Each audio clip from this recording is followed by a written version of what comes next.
I want to talk about 8 key points that I've reflected on over the last few days of just sitting down and kind of figuring out what's actually pushed me to the next level and create a life that I'm very happy with. I'm content with. I feel strong with. I'm a good provider. I'm a positive person, and I create results, and I have the ability to do what I have to do. And the very first one, I think is one of the most important ones, is just your personal health. I've always found this to be a battle, like to find what is the best thing to do. Is it eating? Is it like meditation? Is it sleep? Yada, yada, yada. And over the years, I've realized that there are a few key points that have really helped me out. Meditation is a huge one. And it doesn't so much mean that you sit down, cross your fingers, and just like hum and stuff like this. Just more putting yourself in positions where you're quiet, you're in a quiet room, or you're at a park, and you're able to just gather your thoughts and focus on like singular thoughts and ideas. And this has always helped me clear my mind, kind of put different ideas together to create ideas that I'd be able to produce for you guys. Sometimes I just have a million ideas going through my head.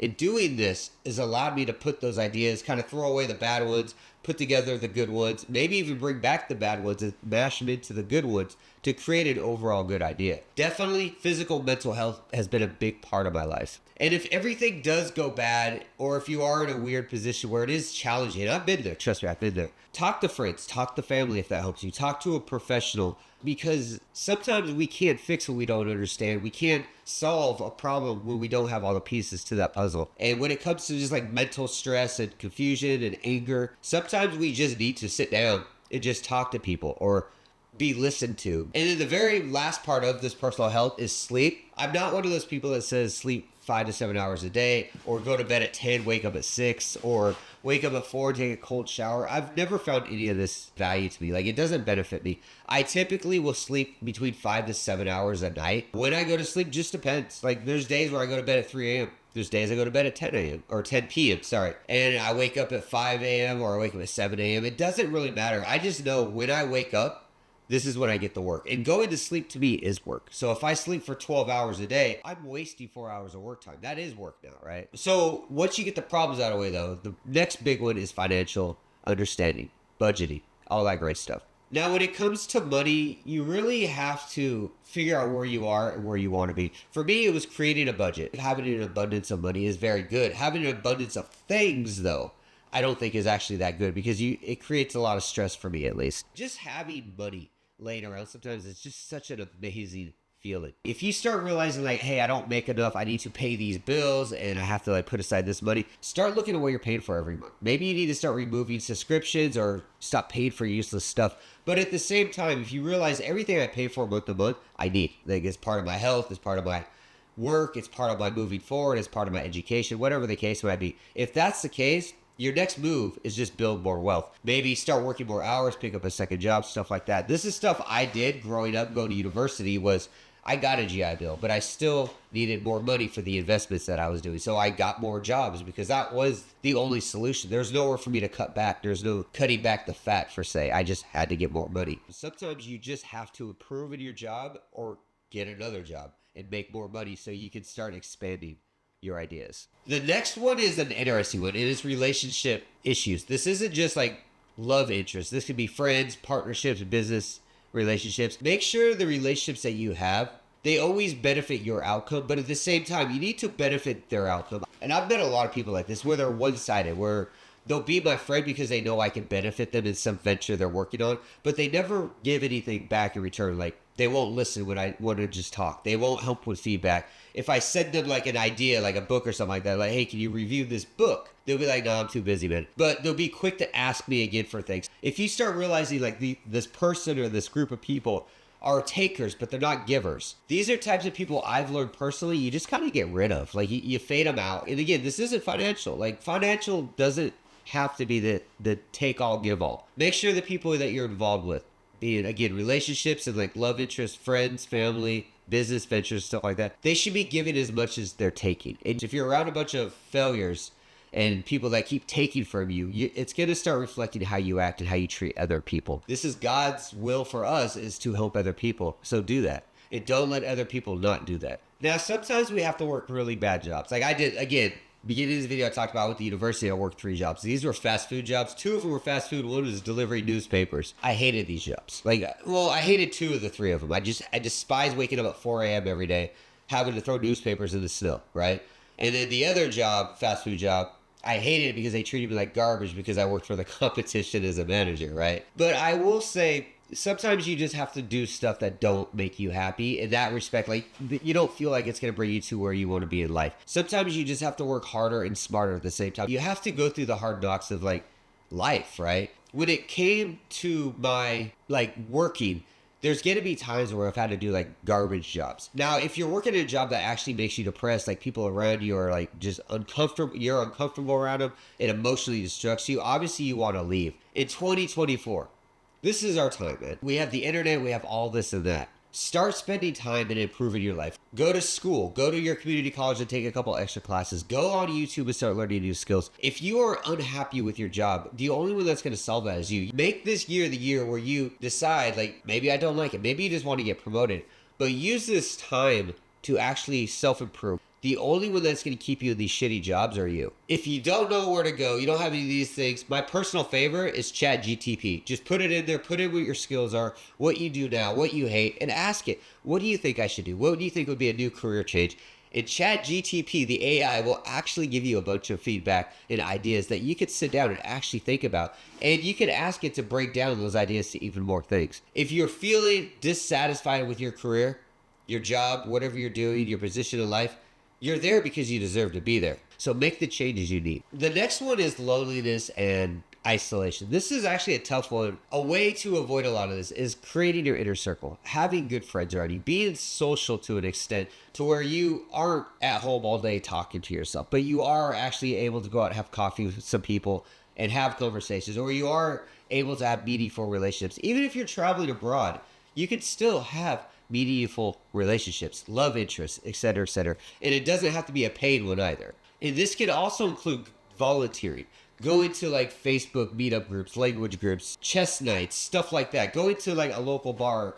Not even having the drink, but just sit down talking to the other tourists, the other backpackers, the other English teachers, whatever they are, and just talking with them. But if you talk with a lot of people, you realize the conversations and the relationships kind of end short the same way every time. Sometimes the problem isn't them. Because I know a lot of people be like, all these people I meet are just ridiculous. I can't relate to them, blah, blah. Sometimes it's us. Sometimes we put up this barrier where it's very hard for people to come in and be our friend and understand us. Or we live in this world within ourselves where we don't allow people in. So if you're constantly running against brick walls towards when it comes to building relationships, sit down and think about maybe it's not them.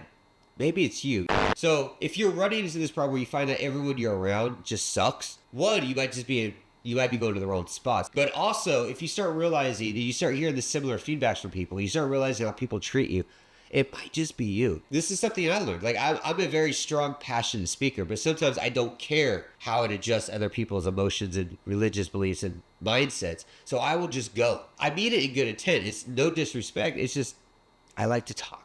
Right? And I like to ask why. And sometimes this pushes people to where they're uncomfortable. And they're like, I don't like going out with this David guy because he pushes me mentally and I hate it. But my main rule is for finding friends is just finding like-minded people. You go to Facebook, there's social groups where you can meet people like that are like-minded.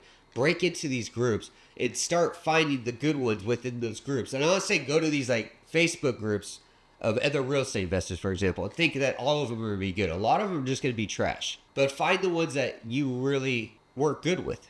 Try to avoid the loneliness and isolation. It will destroy you in the end. This leads us to kind of the physical part of it. So let's talk about the physical health concerns that I've dealt with and how I've improved it. Now, when it comes to your physical health, diet is a big part of it. And I've talked about this countless times in other videos. And even with dieting, I do keto, but as long as you can remove sugars from your diet, you're improving your life. You seriously are.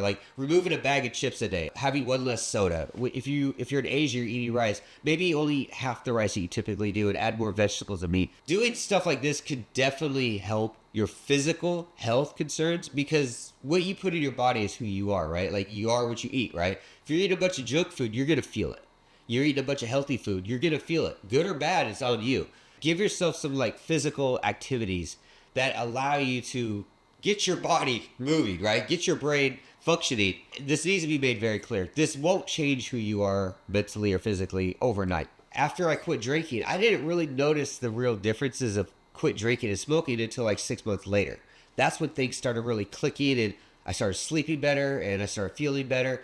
My weight started getting in control. The way I thought was better. I was focusing more. This stuff takes time, and you just have to allow these things to kind of run their course, because bad diets, bad health, and all this stuff, they're kind of like reactions to bad addictions. And that kind of takes us to the last word, addictions. Addictions for me have been one of the hardest ones. And this is something that a lot of people don't understand. Having an addiction can destroy you without you even knowing it. And this doesn't just mean like smoking cigarettes or marijuana or drinking alcohol or any like hard narcotics or on TikTok for 8 hours a day. Sleeping all day, playing video games all day, making excuses. Addictions come in all forms, sizes, and shapes, right? So if you want to work out more, you want to be more healthy, but your addiction is potato chips, you can see where the problem is. You can't stop eating them, but it's really taking you away from your health goals, right?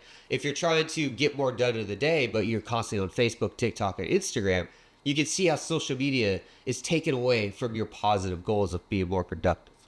These are the addictions I battle with in different ways. Alcohol, smoking was a big one. And when you allow addiction to hamp you down to the ground where you can't do any of this, even for yourself or for God or for other people, this addiction has officially taken control of you. It has hampered your life, and it's changed who you are. And it truly put me in a spot where I couldn't do what I needed to do, and I didn't benefit anybody. Addiction doesn't always come in the form that people assume. And this is something I never truly understand.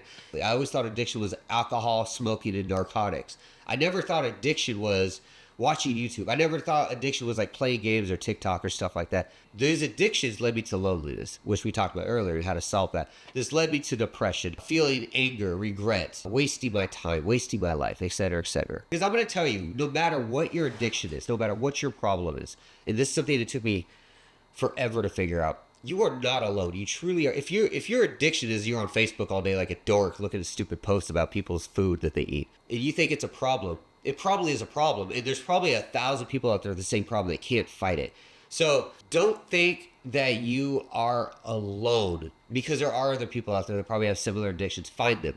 Be part of the inner circle that they need, and they'll be part of the inner circle that you need, because now you have like-minded, motivated people that have similar goals in you. Your goal could just be like cut an addiction, and having a friend next to you that wants to cut the same addiction can be powerful. So make those groups and get rid of these addictions. You're not alone. Speaking of being alone, I want to talk about the last thing that I've dealt with. We all deal with this one differently. The grief and loss of family, love. It's important to understand how to deal with grief. And the way I started getting over it was I talked about it.